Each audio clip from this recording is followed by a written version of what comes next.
don't look too bad. Look. Oh, No, you look good. You're holding up. it's in my Especially studio. when that light went down. Oh, I know. As soon as I saw that, I thought, I've got to turn that off. I'm in my studio right now, which you're in yours. So Absolutely. That's a good looking room you've got there. well, it is quite nice. Very good acoustically. Yeah, it sounds good too. It's all pine. I have It sounds warm. upstairs. Yes, it is. And hang on, let me get that. It is very warm. I love it here. You have to excuse my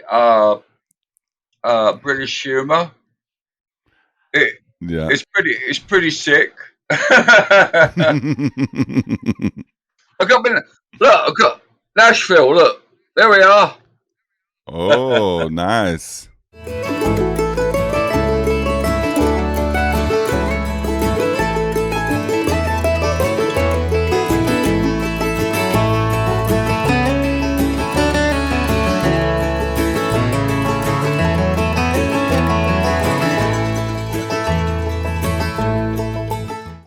Hello, world. This is Come and Pick It, the podcast edition. I'm Anthony Bonnette, your host, and we're here with Gary Swinard from, well, where are you from, Gary? Tell us something about yourself. I'm from the UK, Britain, on the southeast coast. Yes, I guess I'm England. not familiar with that. England. Oh, I've heard of that. There you go. You heard the song England. You've heard the song England swings like a pendulum. Do England? You know. I have heard that. Okay, it's all coming back to me here.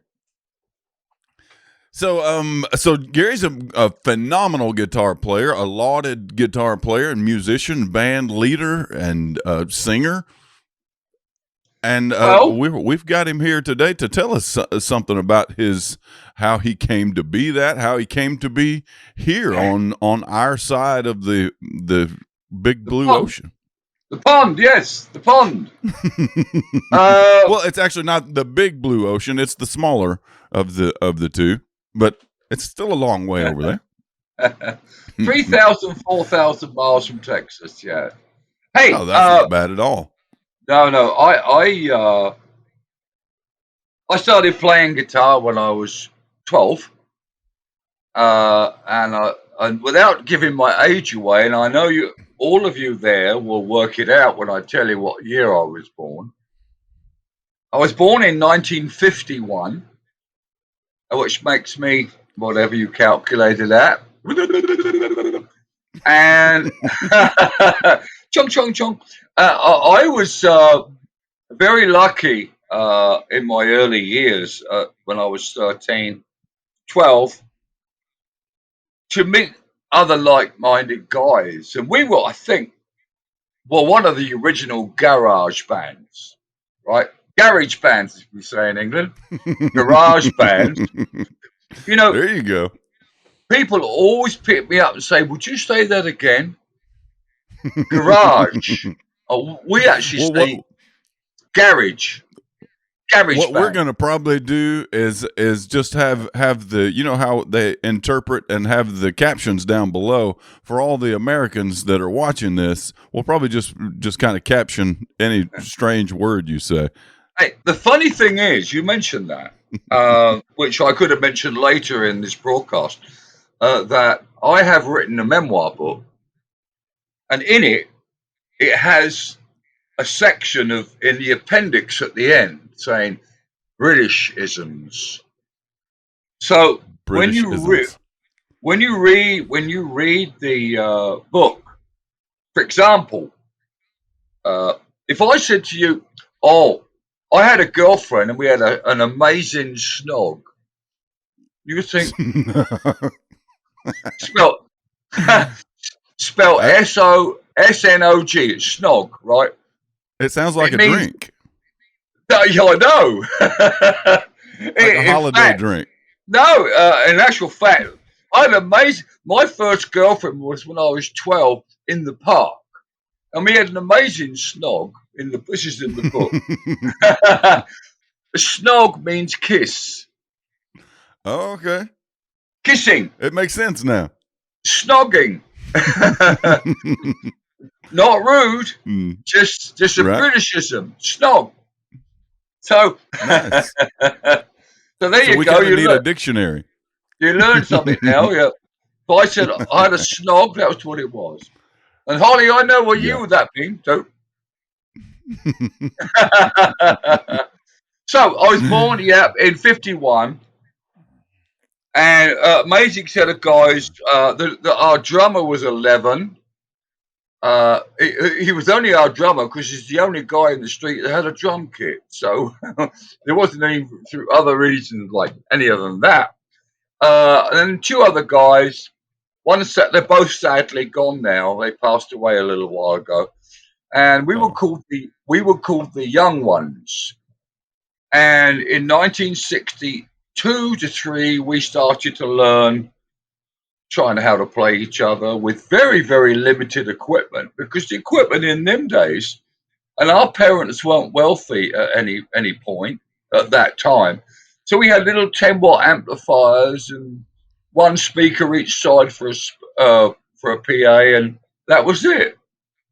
So really, a very humble beginnings from 1963, 64, when all the things were happening in the UK, Beatles and the Rolling Stones, and the British invasion started to materialize. Little did I know. And so that happened. That had happened all about the same time. So give me some context for the Beatles and the British invasion kind of thing, as far as when it happened on your time frame. 14 really was when we started playing the Beatles stuff. I Want to Be Your Lover, Baby by the Stones, and the early Beatles stuff, which was in 63, 64. Now we weren't as good, or nowhere near as good as those. They were a little older than that. They were like 3 or 4 years older than us at that time. Right. Well, we progressed very quickly. And when I was 15, I joined another band. But when I was with the young ones, as we were called, we opened for a series of bands in the locality. And one was called The Lonely Ones. And The Lonely Ones featured a couple of very prominent people that at the time in the 60s, where I came from, but not on the main stage until later. And I met the lead guitar player was a chap called Noel Redding. He was about 16 and I was 13, and he went on to be the bass player for Jimi Hendrix. He's a Hendrix guy, no doubt. He was a Hendrix guy, and yeah. This is the next story I'm going to tell you is quite poignant, really. Noel went on to play with Jimmy, and in 68 he went. He left in 69 because of contractual disputes, etc. But the other guy in the band, which I'm really proud to know and have worked with, a chap called John Andrews. John Andrews means nothing to know people, or Andy Andrews. Now, for all you guys that are subject to a situation or a decision, do I go professional or do I get married? Right? And he was 19 at the time to 20. And he got married instead of going professional. And do you know who that band was he was in? The band to be 6 months after he got Supertramp. He was a founder member of one of the biggest bands from England, Supertramp. Wow. And there's a joke to be made there about the word tramp and him choosing to be married instead of. But I won't make that joke. I don't know him. So. No, you better not. You might get in trouble. So that was the beginnings of my 15, 16. And when I was 16, or 15 actually, 15 and a half, half means a lot, 15 and a half to 16. Oh, definitely. I joined a group that was older than I was, about 2 or 3 years. So I was the youngest member. I was 15, they were 18 plus. And we started doing major backup promotions. In those days, the big bands of today, whether it be rock and roll or country or whatever, carry or take with them their support acts mostly. Mm-hmm. So their opening acts have they open up for who it is, Luke Combs or you maybe even whatever.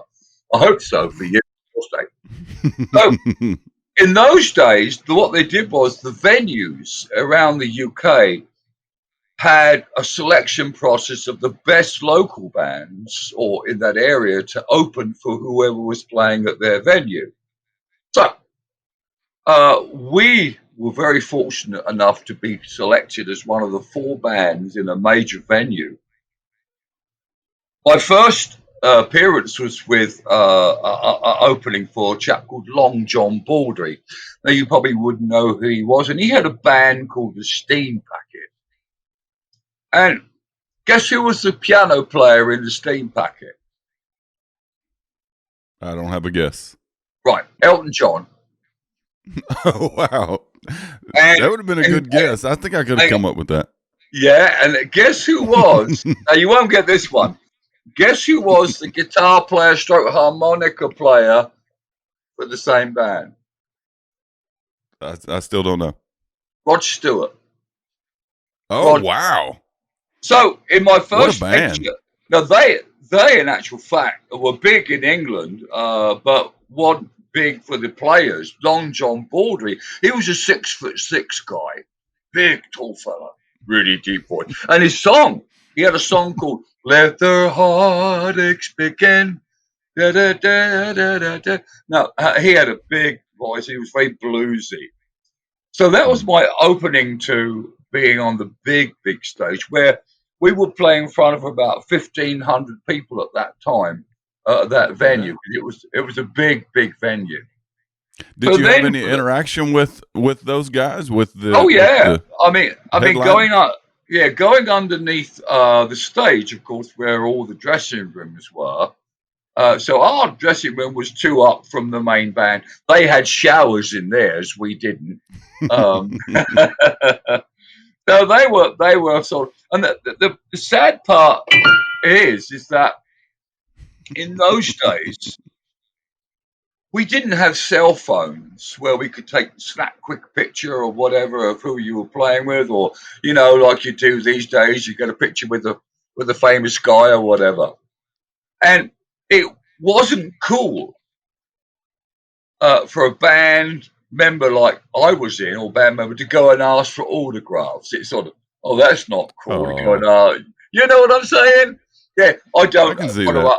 I don't want to go and ask for his order because that's not cool from a supportive band or whatever. I'm as good as he is. Yeah. Yeah. Well, anyway, so that really was the start of my career. I played with that band for the next 5 years, and we played. I actually counted them the other day up for my book, which is called Guitar Man, which won't be out for another 6 months or so. 43 major iconic acts: the Kinks, Deep Purple, Jethro Tull, Uriah Heep, Jimmy James and the Vagabonds, the Searchers, Jerry and the Pacemakers. All those guys that you might, even Herman's Hermits. If you go back to the 60s, and you will see all those like the British Invasion acts, we probably, I never were open for the Stones or the Beatles. Really, the only 2 major iconic, still are today, of course. Yeah, absolutely. So I was very, very lucky in being amongst that. Now, whilst that was going on, particularly in the late 60s, 69, when Noel came back on the scene after Jimmy, and my band, he liked me and he liked the band, and we recorded, and nothing came to our recordings, by the way. So we played, and he had a beautiful Kentish farmhouse about 10 miles from where I lived. Hold on, what And did you say? Did you say Kentish? Kentish, yes. Okay, Kentish. we're gonna have to put one of those descriptive kind of captions below here, definition kind of thing. You know when you see these houses with like Tudor framework with the white, with the beams and the white, that's a Kentish farmhouse. And nice. In '69, when I was 68, my dad had a pub called the Swan Inn Little Sharp, and it was an old coaching inn where, if you can transport yourself 200 years back from then, all the coaching on all the not the old stories like pony and traps and people in carriages going from A to B. There used to be coaching inns on the way, and we 3-bedroom coaching inn and they used to stop at the pub, and it's now a pub, still a pub now. And Noel used to come in, and he lived about 10 miles one way, and a guy that I got to know and play with was called Jeff Beck. Have you ever heard of him? I have heard of Jeff Beck. Wow. What relationship did he have to Noel?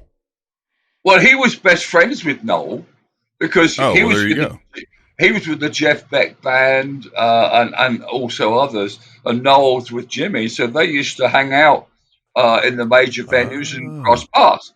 So when he left Noel, Jeff lived about 6 miles from where I lived, and they used to come and meet in the pub. And that's when I got involved with them and my group. I used to go to Noel's Kentish house, and Jeff used to come around on Kentish and used to play. And drummers, Mitch Mitchell from the Hendrix used to come, and Jimmy. It was like in your front room.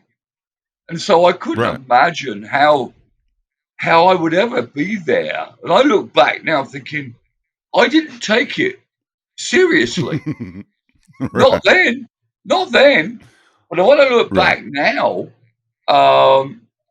basically, it was an eye opener, and I was amongst it. But I had an expression that I've used today. There's an inner circle and an outer circle, like a target, like a dartboard or whatever. An inner circle, and I was always on the outside, the outer target, the outer circle, and those guys were in the inner circle. And did you recognize that at the time? That you were kind of outside the nucleus, or did you feel like you were part of the inner circle? Partly. I think in the nucleus being that learning curve of seeing these guys. Now, I will say this, and I don't mean to be big-headed. I was a bass player then in the mid-'60s. And Noel was but Noel wasn't a really great bass player. But what he brought to the table with Jimmy, he was a lead guitar player. So when he went to audition, he thought he was auditioning for the Animals. Remember the Animals? I do. That famous song of theirs. What is it? There is a house in New Orleans. There you go. and their bass player was a chap called Chaz Chandler. And Chaz noticed Noel in New York, in Greenwich Village, and he said, "I want to take you to England." And because Jimmy's reputation or stardom then was declining. So that being the case, he brought Jimmy to England, where Noel went for the job of the Animals, thinking it was the Animals. In fact, Jimmy was looking for a bass player. Now, being that the Hendrix Experience was only a trio, he wanted someone with exceptional skills, not just to be a boom, boom, boom, boom, boom, but to be more out there. And that's what Noel brought to the table for 2 years. So he was a lead guitar playing bass. Yeah, that's pretty valuable in a three-piece. Certainly is. And I having worked in guitar player now that I do it's hard work to be everything but everything to the drummer, the Right. bass player, the audience, the vocals, and everything. Very, very hard. A Mm-hmm. lot of work I to can see that. bring that to bear.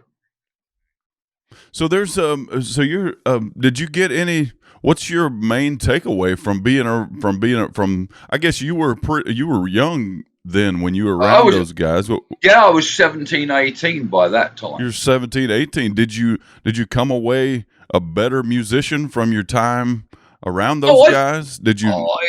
You know, when you play with older people or of that, let's say, genre or that caliber. What I learned was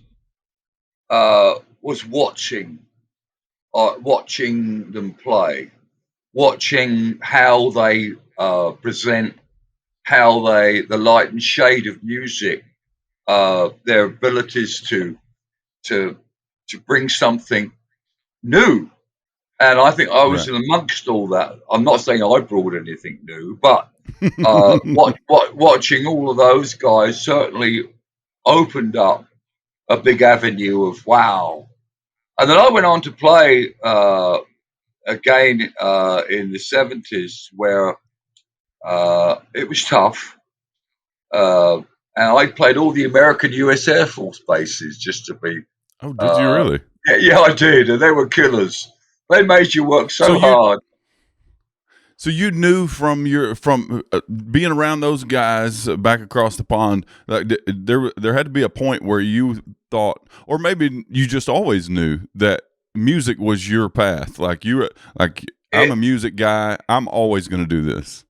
But yeah, to authenticate that, when I was at school, high school, we would call it over here, the careers person came around and said, "Now, Gary, what would you like to be when you get older?"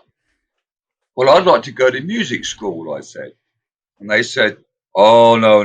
He said, "Oh, no, your grades are not good enough." Now, the problem was, when I was 15, all I was into was music and girls, right? Yeah, there you go. And I even actually, the music teacher at school, I was really crazy. He said to me, "I hear you play guitar in a pop group." I said, "Yes, I do." He said, "Will you bring your guitar tomorrow? I'd like you to play in front of the class." And I was 15. I thought, no, I don't want to do that.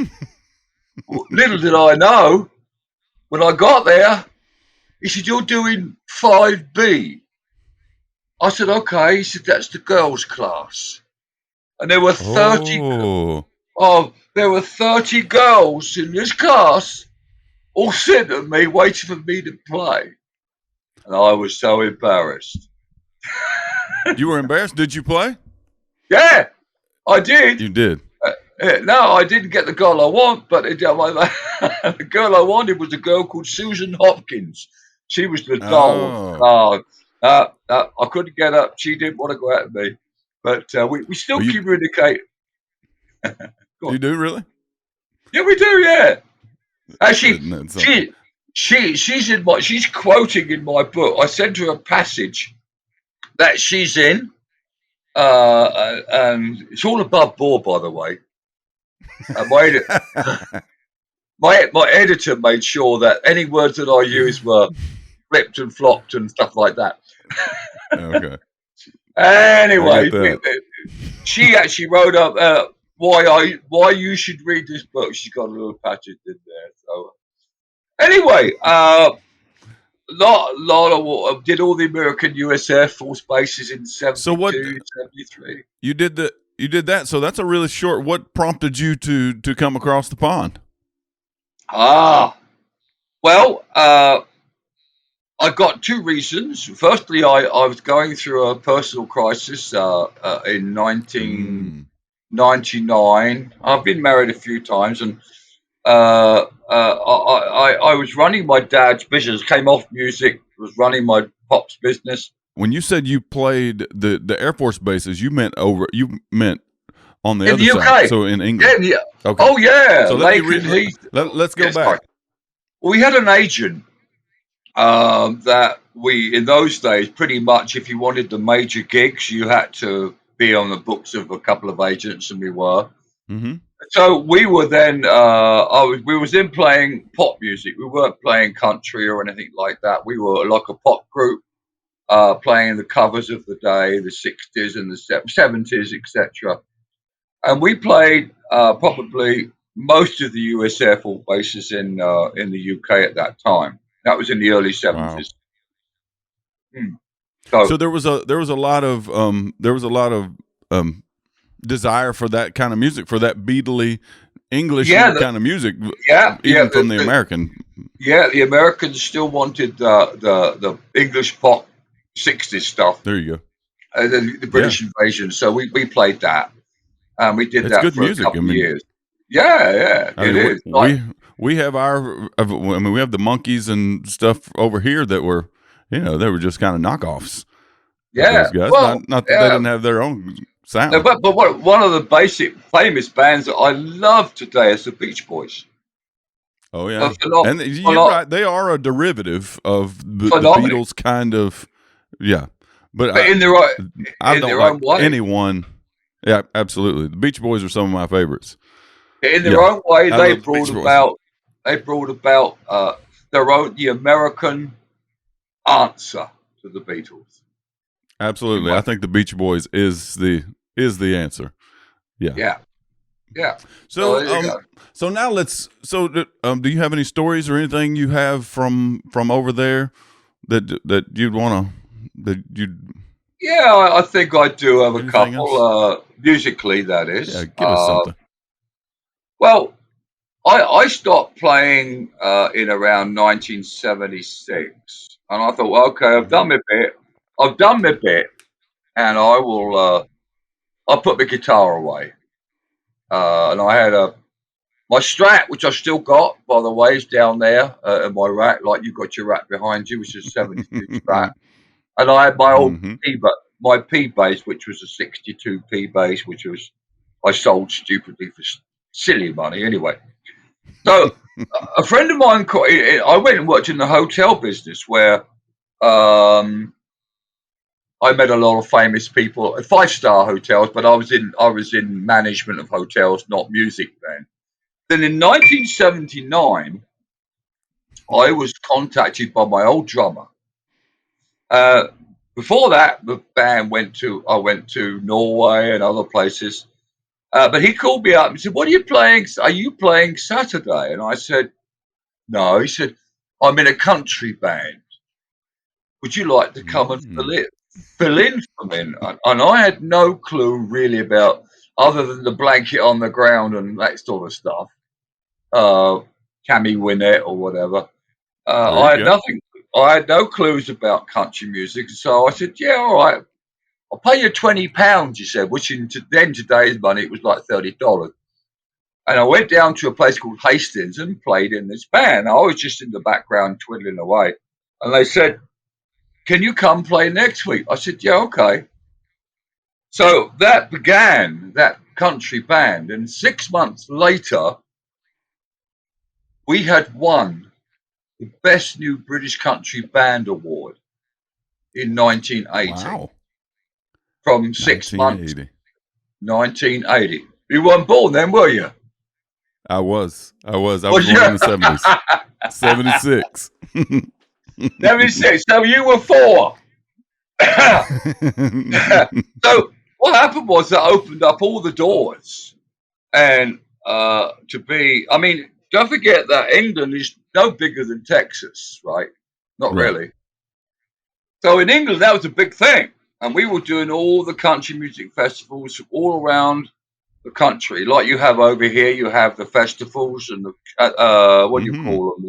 The fairs. You have all the fairs. Fairs. And in 1982, it just wasn't going anywhere. And I was like looking like a skeleton. I was lost weight.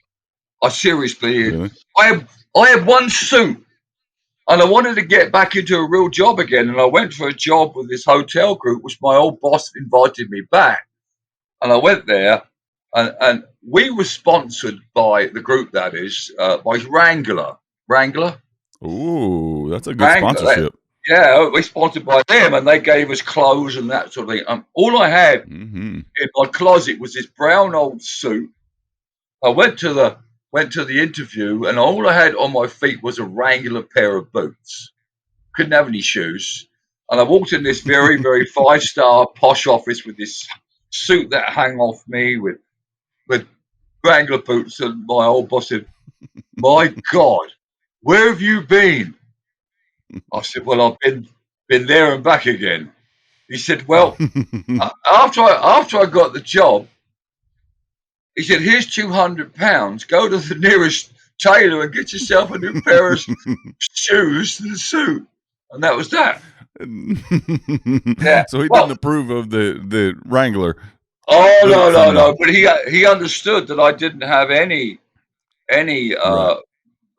funds in order to get it. Anyway, so I was with them another 2 years, and then I it's a little story. I joined an organisation called the Golden Lions Children's Trust, and it was a Kentish Sussex trust which helped kids that were incapacitated.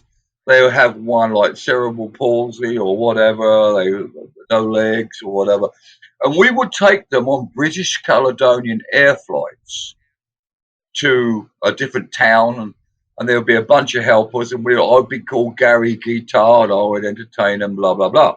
Mm-hmm. Oh, well, one Mm-hmm. day after we did this, we used to go to Gatwick Airport's inner perimeter to the bar called the the airport bar or something. Off, it wasn't available to the public, but for all Mm-hmm. the air crews, and I went there, and I was playing away, entertaining, and this guy came up to me with a big Stetson. He was a short guy with a mustache. He said, "I like your singing." Oh, I said, that's my Texan. "I like your singing." So I said, that was spot on. "Oh, thank you." He said, "Can I sing a song with your guitar?" So I said, "You can." So we got up on the That's got the to my ovation, which I still got, plugged it in, and he sang a couple of American country tunes, none of which I heard. Then afterwards, we had a beer. He said, "Do you know who I am?" I said, "No." He said, "My name is Steve Michael. Do you know what I do?" I said, "No." He said, "I'm the A&R guy for Gillies in Texas, Houston." nice. Oh, I said, "Never heard of them." "Who's Gillies? What are Really? they?" The biggest Yeah, honky tonk in the world. yeah, I know. He said, "I'd like you." He said, "I'd like you to come over and record." So I did, Oh, that's cool. So and you I did. recorded a couple of tunes in their studio. And in 1984, now don't remember that was about 3 years after the Urban Cowboy movie Mm-hmm. came out. I'm sorry I'm jogging around, but that's me. I jog No, you're around all doing the great. time. So I recorded a couple of songs.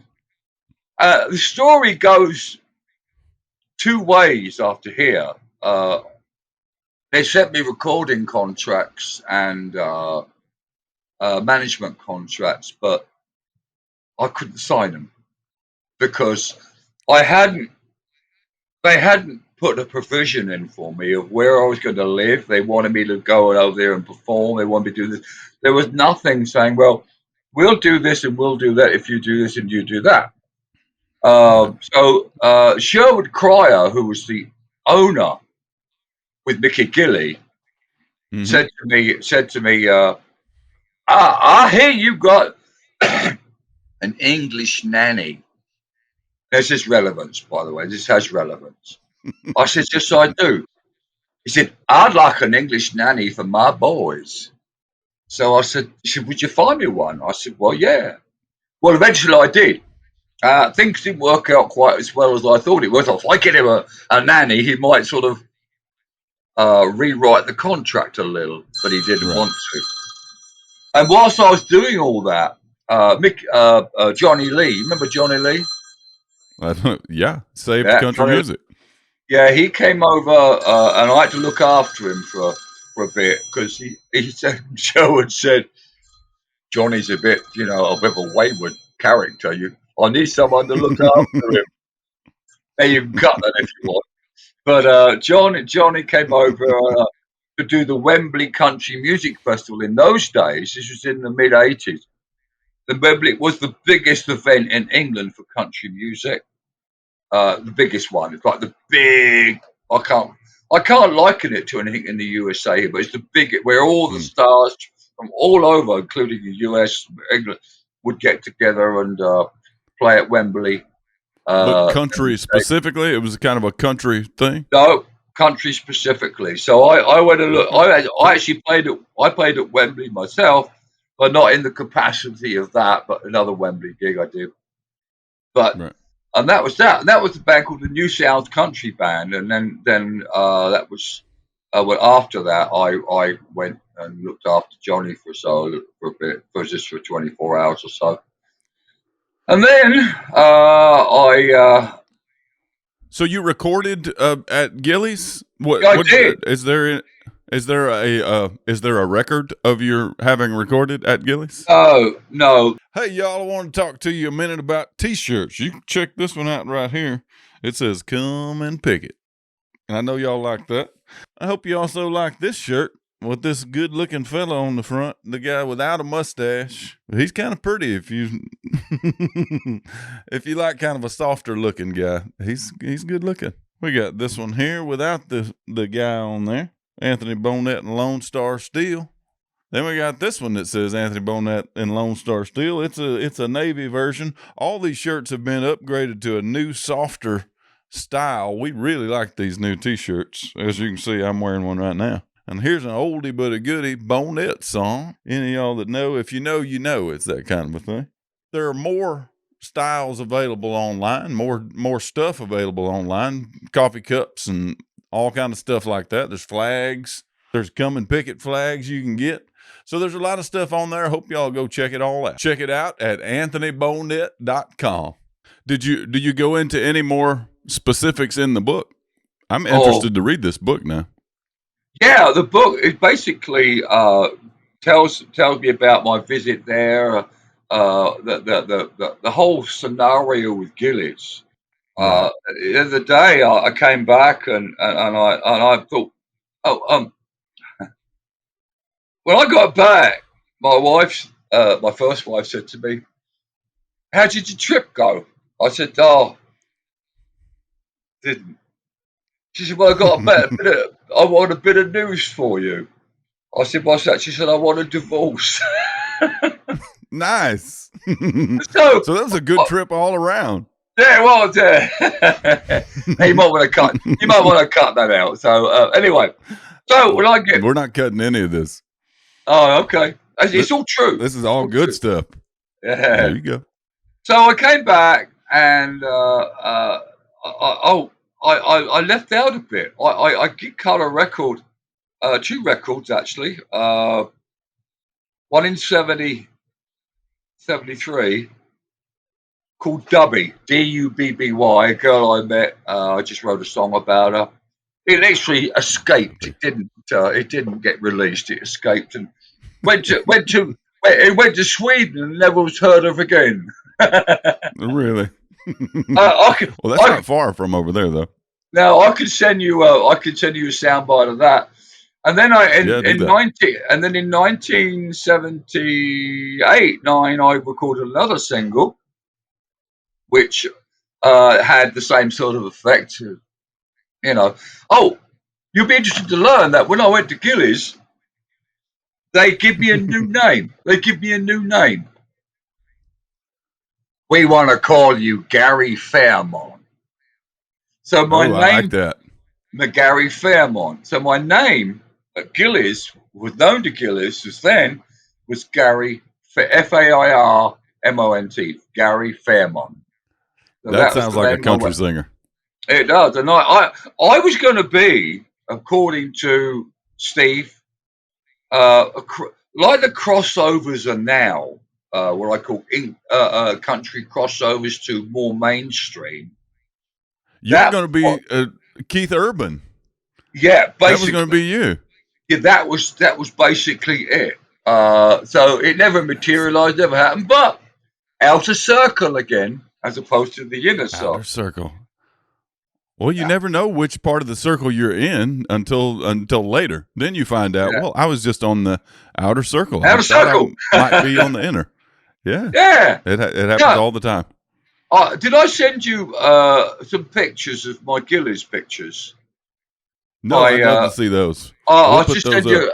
I'll send you a couple of when I was yeah, about. I sent you a couple of pictures of what Oh, I I'm looked like looking at them then. right now. Holly's putting them up for me right now. Oh, one with the beard and with the wagon wheel and Oh, stuff. wow. Well, you look exactly the same. Well, one of them where it's got a red T-shirt. That one. Have you got I two? see it. The I red see it. T-shirt that was in 1973, and the one after with the wagon wheel is the one I was 1983 for. 10 years between them. That's So a good looking guy. that's what I look like. Wow. There's that, with your level of talent, and I mean, your level of talent, and also those boyish good looks you had, and still have. It must just be a personality issue that people have with you, because you're not a very friendly guy, and maybe that's it. I'm the most friendliest guy you could have probably imagined. And what I will set you straight. I'm I'm humble when it comes to talent. I don't like to brag, to do this, do that. I'm very humble. When someone says to me, blah blah blah blah, I say, well, I do my best, type of thing. I'm not Well, one of the that to any artist making their journey through wherever they are now to where they want to be. Be humble. Be I humble. can see that.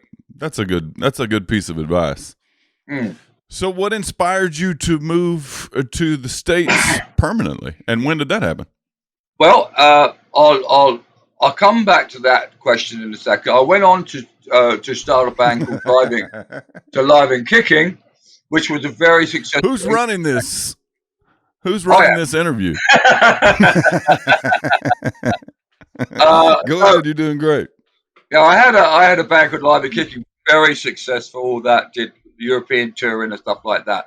But in 1999, to go back to your question, I did an album in the 90s as well called "Come On Home." Live and kicking with a No, no, like. I did a Gary Swinard album called "Come On Home." But Live and Kicking Okay. never really got to do the big recording bit. As good as they were, and as sort of famous as they were in the southern part of England, we never got to be anywhere but that, right? Hmm. So when in 2000, I was going through another divorce, and I said, "Oh, sod this." I was offered a job in America, in Florida. So So that was uh, sawed this. We're gonna for the caption. Sawed this. yeah, it's this English swear word, but not a really Okay. nasty. Well, it does have a yeah. I'm gonna say bugger this. Well, that's the same. Well, Okay, that's the enough. same. Or enough with this. Enough with To this. hell with this. Yes, that's probably what you should use. To hell with it. So I came to America, and my daughter from my first marriage was actually my first wife was English, and so she moved over to Florida when my daughter was in her teens. So I used to visit Florida a couple of times a year when she was at school, and when she went to university at Florida State, and the I met friends. And I was in a low ebb in my life where I'm thinking, okay, what do I do now? I'm 50 years of age. What do I do now? So I met Robin, my wife, through just a party that I went to. And this gorgeous woman walked in. I'm thinking, who's that? She said, oh, that's your blind date. my friend said that Oh, I wow. met. And so it wasn't really a blind date, but it was just a bunch of people getting together in a bar, just having a few drinks. And then we talked the next day, and the rest is history. We've been married 23 years now. Wow. 23 years. And so you kind of came here for now. And I've heard a story about you being involved in a nudist camp. So that's not the date you met your wife on. Is that right? No. I was. I vowed I would never start a band again because it's so much hard work. You know that, being you and Holly run your band. How hard it is Right. to try and pull all those personalities together, and not just the personalities, but the musical part of it too. For sure. So I met this band, and they're still going now. They're called Think Big Live. They're probably one of the most successful convention bands now in Orlando, because that's a destination, a convention destination, rather like Vegas is. Right. And we played in Vegas, we played in Daytona, we played in Nashville, we did all sorts of things. But anyway, going back to your question, one day I had a call from my sax player, a chap called Joe Bolero.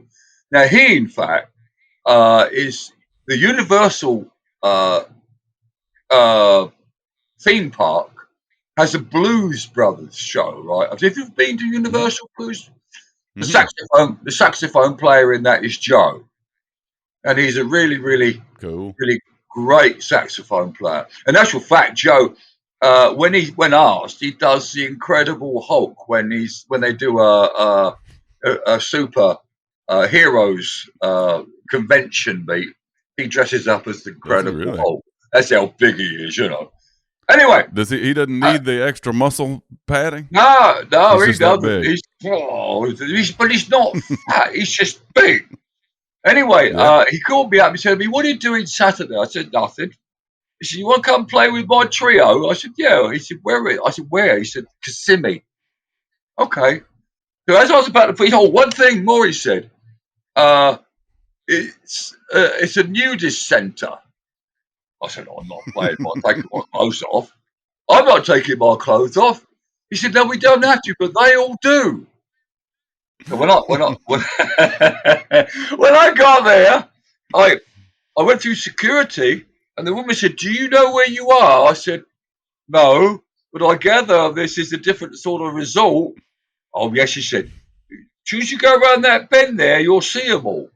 And there they were, all of them. Now, in all their glory. Now, so I parked up behind the facility, the venue that I was playing at, unloaded my gear, went in there, and they're starting filling up. They were absolutely naked. I'm thinking, okay, I'll keep. So we started off, and they all brought towels to sit on. Yeah, hygiene towels. And I said to Holly, I said, "Oh, I don't know whether you want to mention this story or not, but we did the first set. I went into the bar, and I just had a pair of shorts and a torn-off shirt because we were doing the zombies. We were the three of us like zombies, you know. I can send you that picture if you like, but not with naked people in it. But I went to the bar. And there's one thing's for sure. I looked at myself and thought, I don't feel so bad after all. And the big word of the day was gravity. They were all my age. Oh, they were. Yes. Gravity. That's a strange thing with nudist colonies. It seems like they tend toward the upper middle age kind of age group. Yeah, they got all their motor coaches and stuff out, in the resort. So they all go into there and they don't care. And after the first set, like doing this, over there, it became this blended in. I didn't think about it anymore. So So it was normal in your mind after Yeah, that. Okay. it was Because quite. we've all seen it. I mean, we know what's under there anyway. So Yeah, I mean, we know what's under there, but say, look, myself, I'm not so bad after all. you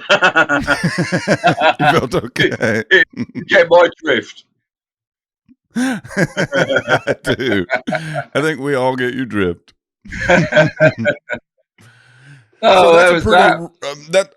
that's a rewarding kind of experience there. Do you have any other things you've done that have really meant a lot to you as far as gigs you've played or long-term relationships you've grown in the music business? Oh, every year was a journey of one kind or another. You're finding that out with what you're doing right now. Every year's a different year, a journey which presents certain opportunities. Sometimes opportunities don't materialize. Um, so, yeah, I can't tell you. There's so much that have been and done. And we used to play at Paris a lot in the Paris Disneyland. That was one of my favorite venues. We drive down to the Disneyland resort in Paris and play there. And we would do live and kicking. That is, we would do the Mm-hmm. pro celebrity days. For example, the golf was a good one. They have pro celebrity golf. All the Mm-hmm. famous, whether you be in golf or not, in soccer or cricket or rugby or Right. athletics, will be there representing whatever and playing golf against the Right. pros. And so we used to play Mm-hmm. that for the venue, etc. We did that Wow. several times and stuff like that. So that was one of my favorite things to do before I came over here. Yeah, that's really neat. I bet you laid your eyes on some pretty famous people there, celebrity kind of Oh, people. big time, yeah. And then cutting away from the music, I had to get a proper job in Orlando because I wasn't making enough really. So I was very fortunate enough to get a job with Aston Martin and Jaguar as a salesperson. Oh wow. So I spent I came off the pro circuit and spent 14 years in that industry, very pressured, high pressure. But with Aston Martin and Jaguar, you're in good company when it comes to Right. your product. So I was very honoured to That's true. represent them. Mm. Right. And you deal It's, with a certain level of clientele and with oh yeah, Aston Martin and Jaguar. yeah, it's Jaguar, a like you say. Jag. Yeah, they say Jaguar, and it's not. It's Oh, they do. Jaguar. Yeah, they Well, do. we say But Jaguar. Jaguar. yeah, well, it's Jaguar. And everybody said to me, "How do you pronounce Jaguar?" And I say Jaguar. I said Jaguar. Jaguar. That's how it's really Yeah, pronounced. we're saying the same thing. And Jaguar. Aston Martin. So I sold quite a few vehicles to Mm, famous celebs in certainly in the sporting categories. right. Basketball, NFL, soccer, golf, and stuff like that. So I sold quite a So tell few. me, you've got your book, your memoir coming out soon called Guitar Man, which you've mentioned a couple times. Do you want to share any of those key stories, or are you going to make me pay for it? Ah, I guess I should give you one, really, shouldn't I? For the publicity of it. There you go. Yeah, yeah. There you go. The book is called Guitar Man, and it's got a subheading called Never the Paths Shall Meet. And that really sums up uh, beating my wife uh, much Beating or later. meeting? Meet. Did you say? Sorry? Yeah. We need to. We're going to have to subtitle that too, because it sounded like you said beating with a B. No, meeting with an M. Meeting my wife, and I think, by the course of our marriage of 23 years, we've now. It's taken me. I started writing it in 2004, but things, I've put it down and then come back to it later on. And then I only finished it literally this last year. It's in the final edit now, which I'm going to see the editor 2 weeks to do some corrections, really. I can't put pictures in. I had pictures originally because of the copyright. Because okay. because the copyright, got Dove said you've got to either do this, and this, like jumping through hundreds of hoops to get all these pictures put together. And they had Jimi Hendrix, Noel Redding, all those sort of people in it. So I've had to take them out. But I meant you still read between the lines. You can still see the pictures in your head, I think. Never the past, know what those guys look like. Yeah, so really, money, of course, is always a cost factor. I'm speaking to someone on Monday about printing and distribution, so I'm nearly there. Right.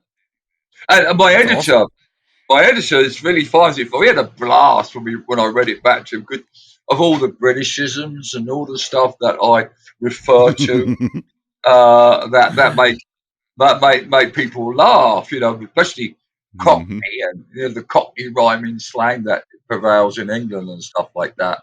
Right. Well, you don't really have that accent, but I'm sure like you guys live side by side with people that do. Oh, absolutely. I mean, there's a few expressions that I've actually put in there. I can't remember which ones they are, but there are a lot of expressions like, how's your boat race today? Boat race? What does that mean? How's your face? Now, let me give you a little tuition. Cockney rhyming slang is rather like your American jibe, right? Jibe. But it was formulated in the prisons in London in the 18th century. They created another language so that the prison guards, would understand what you were talking about. So, if I said to you, I'm going down to Frog and Toad for a pint of pig's ear in the rubber dub. I'm going down to Frog and Toad to the rubber dub to have a pint of pig's ear. I know what you meant by pint, so I'm guessing you're going down to the bar to get a beer. Yeah, down the Frog and Toad. And they've now shortened it. I'm going down the Frog, which means I'm going down the Frog and Toad, which is the road. I'm going to have a pint of pig's ear. Pint of pig's ear is a beer in the rubber dub, in the pub. The rubber dub is the pub, just because it rhymes. Okay, I'm catching on here. Yeah. Yeah. So that is the plates of meat, of feet. Rubber dub, your Barnet Fair is your hair. So all these things in England have different names, but you put them into rhyming slang. You're going to come over. Oh, you're not even over there. Why would I go? You'd be the only reason I would go. Yeah, I'll be your tour manager. Oh, we're going to go together. Yeah. Sign me up. Are you going to play guitar too? No, I'm going to be a tour manager. Oh, tour manager. I could be. You might not. You might not after tomorrow night. Well, tell me what you guys are. Tell me what you guys are doing in your new band. You have a new group of guys that are live and kicking currently. Yeah, right? Yeah, what I did was I couldn't find a band, to be honest, before I met you, that is, but I couldn't find a band that I felt like a square peg in a round hole in some places. Now, I wasn't trying to be the man. I wasn't trying to be the guitar player. I just wanted to play, right? Right. Sing harmony, maybe a song or two. But it just didn't work.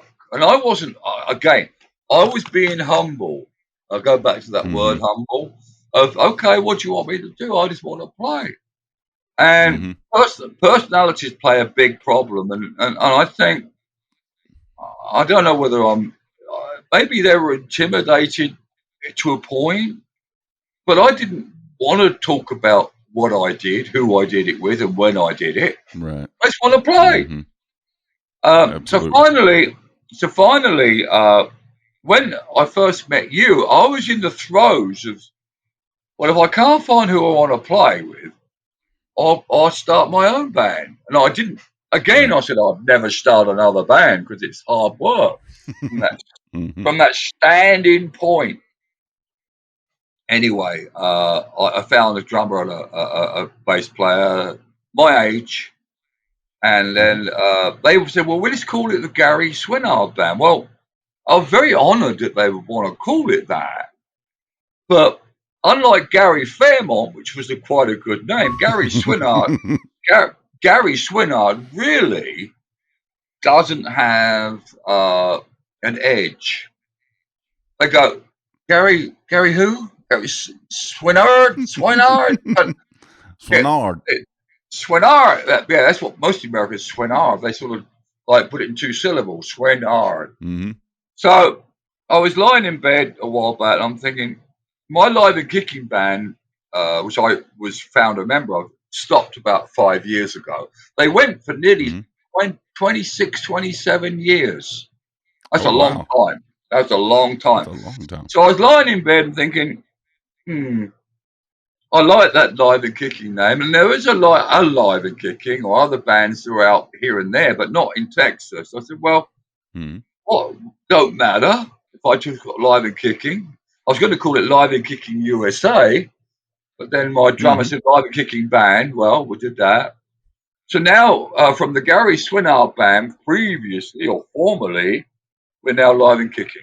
So we're just on I like it. on the cusp of getting more work. But when you start, a lot of venues book well ahead, don't they? They really Mm-hmm. book ahead. So if you're wanting to get a gig at Roosters, say, which I did get in last week or 2 weeks ago because they had a cancellation, you're looking at 3-4 months down the road before there's a slot. Mm-hmm. So Mm-hmm. that was a big obstacle of getting any band together is getting to play, and you Right. then got to Getting. then you've got to demonstrate your Mm-hmm. talents. So there we are. For I've sure. got a It's great it's I, it's I hard. got I've got a great new guitar player, and I've got to tell you about this guy. I tried to get him initially, and he was not in that particular moment in time interested. But he's now. His name's Matthew McKelvey, and he's a Mm. fabulous guitar player. And also, I have a fabulous saxophone player that plays sort of most of the time with us, called JD Mathis, and he's I've heard his absolutely name. superb player. Young, only been on the band circuit for about 18 months, but boy, has he come through. He's very good. He's Hmm. one of these guys who say, what key's it in? Oh, it's in A flat. Okay. Off he goes. He just plays. He just plays in any. Well, we all do. Any key that Mm-hmm. you present him to, not the similar of A, D, and E or C, F, and G. He plays in anything, Right. and so Right. I'm very proud to have him on board as and when he can play for us. Yeah, that's impressive. Yeah, I bet it's hard for someone like you. You've been in so many bands and been in so many groups of guys, and you kind of know what you want to do and what you don't want to do. It would be hard to fall into and be a member of a band and not kind of have some at least authority in the Input, band. I don't want to say authority, input. but it be exactly what you want to do because you know how to make it be exactly right. Yeah, that's where you have to button your lip a little bit, and if you just want to play and Mm-hmm. not be the star, which I wanted to play and not be the star. I wanted to have the more of the Mm. back seat, just play behind someone like you, for example. You can't do it. Uh, Your star shines too bright. There's no way you could oh, do that. I don't know about that. I mean, I have to say, and this is no what can I put it? How can I put it? No criticism to you or anybody, but I think the American venues have lost the plot. Hmm. The meaning that they kill you with playing so long. Oh, definitely. And I'm of this opinion, and is if I go and see a good band, 2 1 hour sets is what I want to hear. That's Mm-hmm. enough for me, Me the too. most, and not 3 or 4, because I think we all wear out our voice. I'm singing. Mm-hmm. I do it with 2 1 hour sets or 3 40 minutes. I've 36 Mm-hmm. songs, and that's enough for me. And I'm luckily That's a lot. I can still walk off, but you sing more. Yeah, we do. We do. We play a few 50-minute sets or 45-minute sets, Wow. and that's just too much. That's a lot. I can't. But There's no way I could do a back to back on that a Friday no, Saturday. exactly. No, exactly. And you've got to protect that voice for you. You've got a great Mm. country voice, and I said that to Holly. And Oh you've well, got to thank you. protect that voice. You don't need to lose that before you. And I say to all venues, if you listen to this broadcast, be kind to your musicians, and two I think hours so is too. just And personally enough. And the and not other only thing that, is, but I think it's enough for the people listening. I think yes, 1 hour sets is enough, and we can turn the jukebox on. I don't think anybody's exactly. feelings will be hurt. And what I've really noticed um, is that we all have different audiences in their age groups. In mine, I go out at 7 and want to come home at 9:30 at night time, 10 o'clock. I'm done. And Hmm. a lot of people that I live in my community here come out and see me play. They come out and see me play for an hour, maybe an hour and a half, and then they're gone. Not because they want to know my music, because they're done. Right, right. And They're in bed by 9. yeah, and a lot of course, there's two marketplaces. There's a Hmm. younger age group. Now, I don't know how that works with the country music these days. I know it's a big following, but Right, they go out at 10 and come in at 2. right. You know, Definitely, and I think what the venues are trying to do is capture bits of both they the are. early sets That's exactly right. and then the late sets to one. It's a killer. Yeah, look at your voice. Make sure you look after that because Mm. that's your given. So Well, thank you. and and also the biggest thing now when back in the old days, we never had monitors. We never Right. had monitors, so you were like almost not screaming, but you were really sort of pushing it out. Hmm. And by the end of the night, you didn't have a voice. Now, of course, Yeah, you for have good sure. monitors. Good monitors. I've got my earpieces in right now, but good monitors, and you can still have a voice at the end of the night because you're not overstraining. So, Absolutely. So, yeah, Gary, you've had a long career in music and really a life in music, a life spent in music and in bands. What kind of a yeah. legacy would you want to leave, or a message for the younger generation than me of musicians, the guys that are just kind of starting to play? Well, as I said before, attitude is everything. Attitude of your playing skill, making sure that you don't try and intimidate another. Uh, Being humble. This is in my book. Be humble to all above you and below you. Should you think there's a line there, right? Be humble. Be like. To me, that's the crux of a perfect, or not perfect, but a working band of working together. And that's Hmm. that's why I couldn't find anybody to work with me. I'm not saying I'm hard because I'm not. And I've got seven albums out now. I had 3 or 4 singles out, but nothing. But I'm glad I got them out there. It's a For legacy for sure. my daughter. I think that was granddad or grandpa or For sure. my dad. So Hmm. uh, I've got no illusions of grandeur anymore. Of Right. of saying, okay, I'm going to do this, I'm going to do that, and I'm too old. Right. To be honest, I'm too old. I had a stroke 2 years ago, Oh, really? and yeah, she was very nice. Joke. That's British humor. The British. Yeah, You couldn't help yourself. I couldn't help myself. But it knocked me back. My functionality in my hands, but I couldn't walk for a few weeks, and Oh, wow. but what it did do, it knocked my stamina. Hmm. That means that I can only do so much at once. That's why having my band now, I work maybe twice a month, third time Hmm. if I'm lucky. That's all I want to do, really, to live out whatever I can going forward from here. So you've had all those albums, and and a lot of that are original songs that you've written and been a part Yeah, of. I guess yeah, in a sense that's your legacy, is those because those songs in a real way are a part of you. They're an expression of your inner person.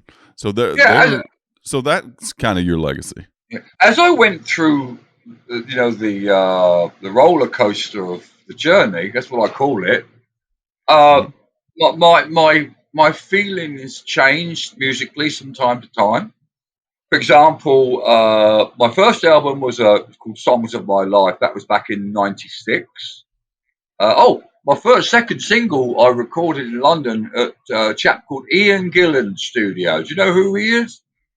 I He know. was the he was the singer for Deep Purple. Remember Deep Purple? Oh, wow. So I worked in his studio and put my second single there. It didn't do anything. Um, then, so I went through the stage where I wanted to do relaxation guitar music. Mhm. So I recorded two albums on that. One's called After Five, which is basically a couple of cover tunes, but they're instrumental. Most of them are instrumental of my own stuff. And the second one, in 2004, Orlando had its worst hurricane season it ever had, and we had Mhm. three hurricanes come over our house. And so I wrote a concept album called Day of the Hurricane. Hmm. And so it starts off with very birds tweeting type of thing, and very laid back background music. All of a sudden the hurricane comes through and then goes away, and it's about that. It's all right. Neat. That's neat. Fourth album rather. I've got them I all will up say you there. say hurricane just like my grandfather that's from central Louisiana. Oh Hurricane. really? That's what he says. Hurricane. Hurricane. Yeah, hurricane. Yeah, I've got another one up Yeah, there. we'll put that. We'll subtitle that. I did an album with my colleague, a keyboard player. We called it Smooth Crew, and there's a couple of tracks on there that uh, one is a cover and the other isn't. I absolutely adored doing this track. One of the best ever recording musically tracks I've ever done, and it was called "Singing in the Rain." I'm singing in the rain, Yeah, but it's I a like jazz, that.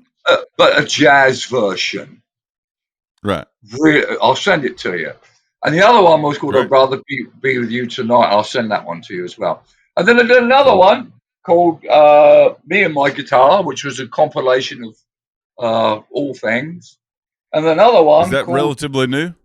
Me and my guitar. uh, 3 years ago. And Okay. I redid "Come On Home Again." I did Hmm. another album, a reissue of that, but with different stuff on it. So Okay. and yeah, and then I think I did another single which I released when you brought out uh, Pretty Girls on the Dance Floor one. Yeah, I Hey, heard hey, that one. I can't. hey there, What was pretty the name girl. of it? That was Well, I called remember the name of my song. I Got This Feeling. I got this Oh, feeling you don't it was care for really me. good. Yeah. It was So really I thought jazzy. that. I thought I might get a little bit of a play on that, but nah, it's all right. Yeah, you did in this house. We liked it. Yeah, it's good. It's a good song. Yeah, you definitely got style.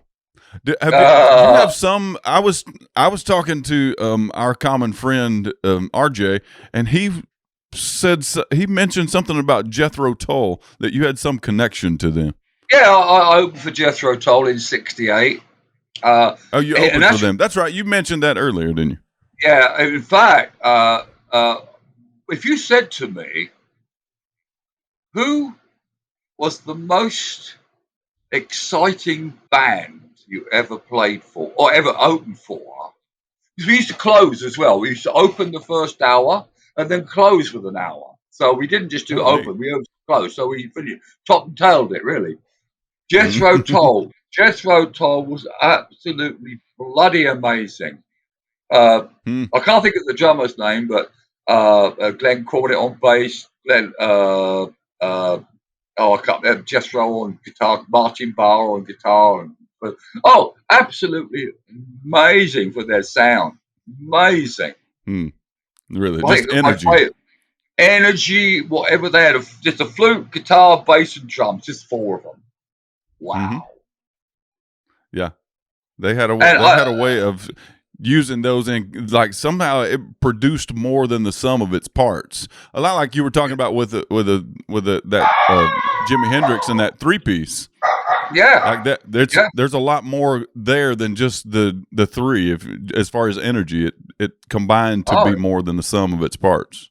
yeah, well, they were slightly before Led Zeppelin, which Hmm. basically carried on, if you like, the legacy of the trio Hmm. band that could put out such a great sound.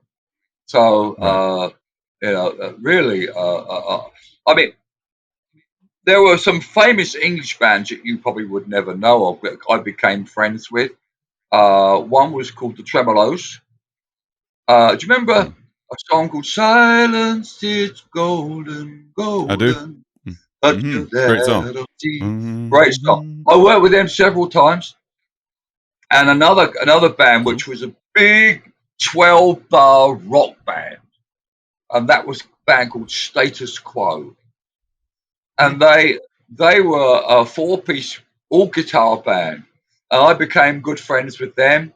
And the drummer, and we played in London. They'd come and find us, we'd go find them, and they had a huge success with their band, but never in the US, never in the US, but in Britain they did. Really Yeah, interesting. So I guess there were probably a lot of bands that did that. That just had you have your it maybe is similar to Texas country music. I know in here they a lot of them encourage you, like producers and music publicists and music business people.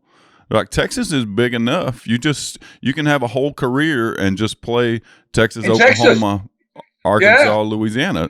So that would be the yeah, same as, I mean, it's kind of the same real estate yeah. size. Well, Yeah. when I first came to Texas, I joined. Have you heard of Don Woods band? Don Woods. Mm-hmm. Well, Don was signed to Sony, and then he was signed to Universal, and he fell upon my info after his guitar player tragically passed.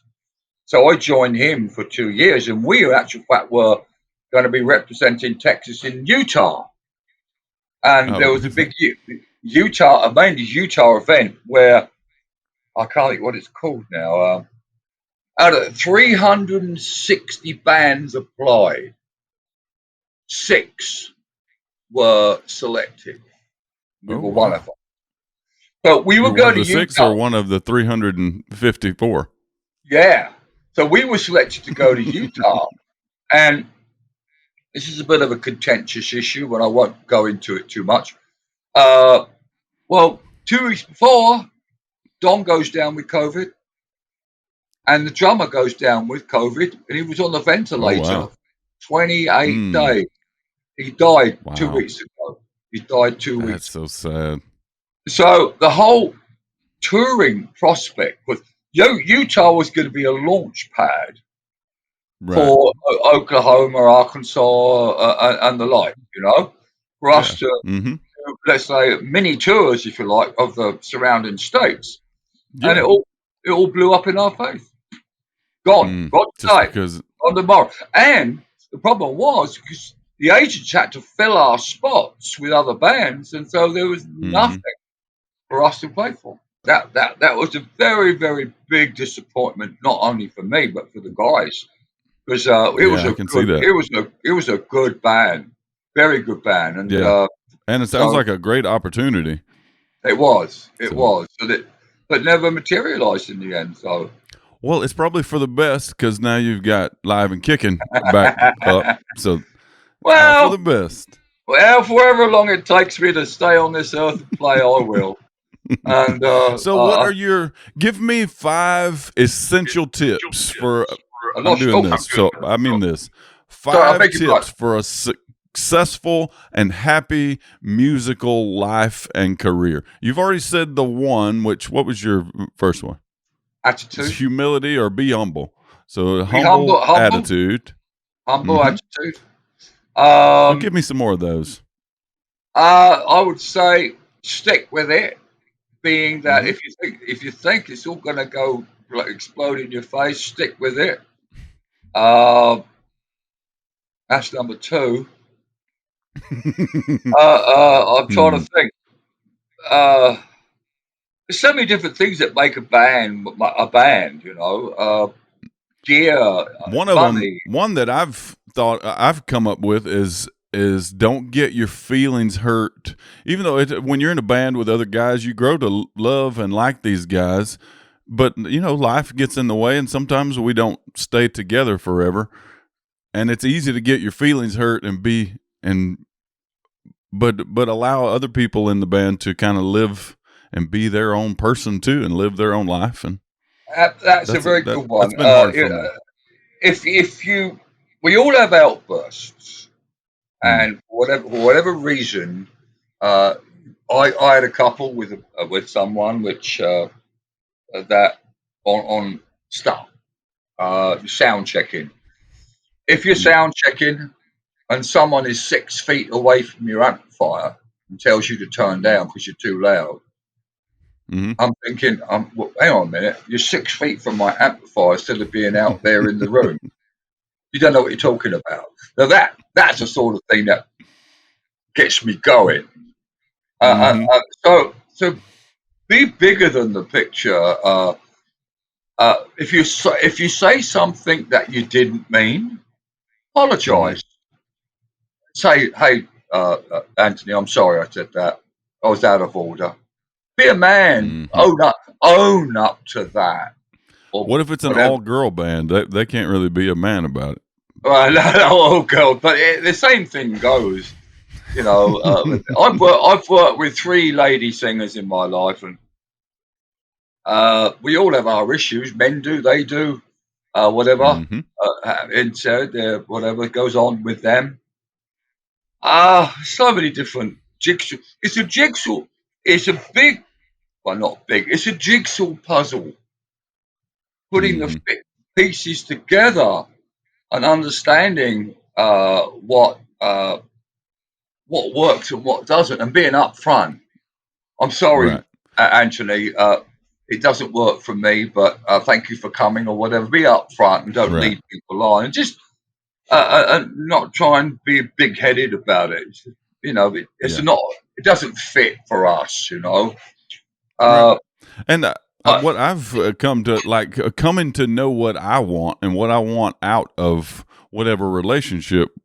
That's an important first step because you have to know what you want in order to know what to ask of the other person, or for them to even know if they want to be in a relationship musically with absolutely, you. it is, and it's just a learning curve. And I say to the It young is. kids, the younger kids today, don't go out there crashing with your big sound all the time. You've got to listen to other people and let them sound, and you've got to make that's the pieces that fit.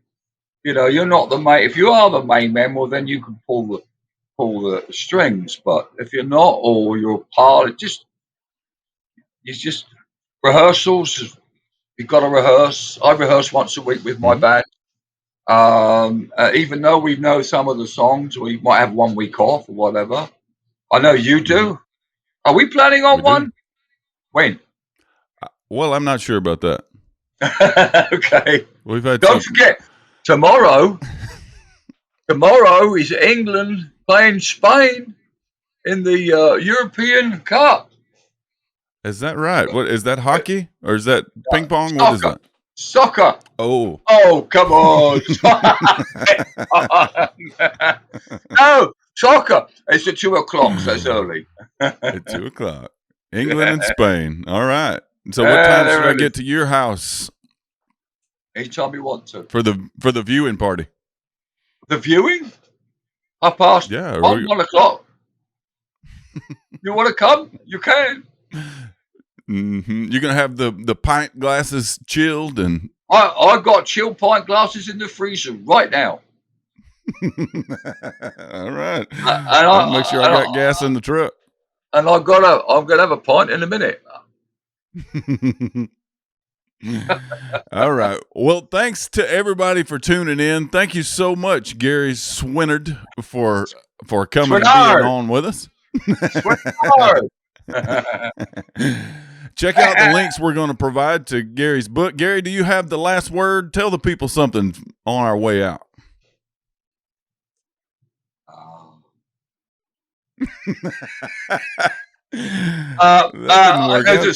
There's a song. When you're smiling,